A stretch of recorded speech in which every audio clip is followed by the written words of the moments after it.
Қыстың ызғары кетіп, көктем мезгілінің келуімен еліміздің әр аймағында көктемдік дала жұмыстары басталып кетті. Біздің Қарасай ауданымыздың кейбір шаруашылықтарда күн жылысымен дәстүрлі түрде көктемгі егіс науқанына кірісіп, жұмыстарын жүргізуде. Солардың бірі ретінде Омтыл ауылдық округіне қарасты Жалпақсай ауылында орналасқан Агропарк оңтүстік жауапкершілігі шектеулі серіктестік шаруашылығын айтуға болады. Аталмыш шаруашылықтың иелігінде 2500 гектар жері болса, оның 1630 гектары көктемгі егіс алқаптарына арналып отыр. Нақтырақ айтқанда, Қазақстан Республикасының Ауыл шаруашылық министрлігінің тікелей тапсырмасына сәйкес, осы мезгілде түрлі дәнді дақылдарды егуді жоспарлауда. Оның ішінде бұршақ тұқымдас өсімдіктер, жүгері, мал азығы болып табылатын жоңышқа және арпа, бидай сияқты күздік дақылдардың тұқымдары да себіледі. Ал шаруашылықтың бас директорының орынбасары, біз қашанда жоғары әрі сапалы түрде өнім алуға тырысамыз дейді. Ол үшін шетелдік шаруашылықтармен де жиі тәжірибе алмасу болып жататынын айтты.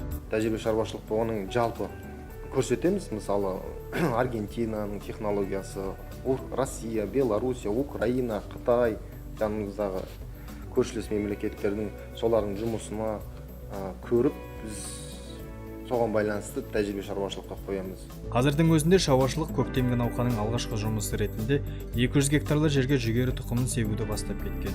Осы егіс алқаптарының жалпы жұмысын бүгінгі таңда 90 білікті жұмысшы еңбек етіп, асқан жауапкершілікпен жұмыс атқаруда.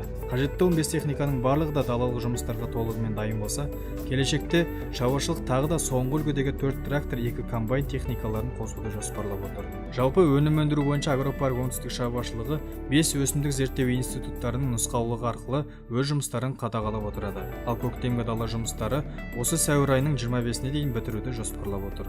Сюжетті дайындағандар Дидар Мұхаммадиев және Бағдәулет Талипов.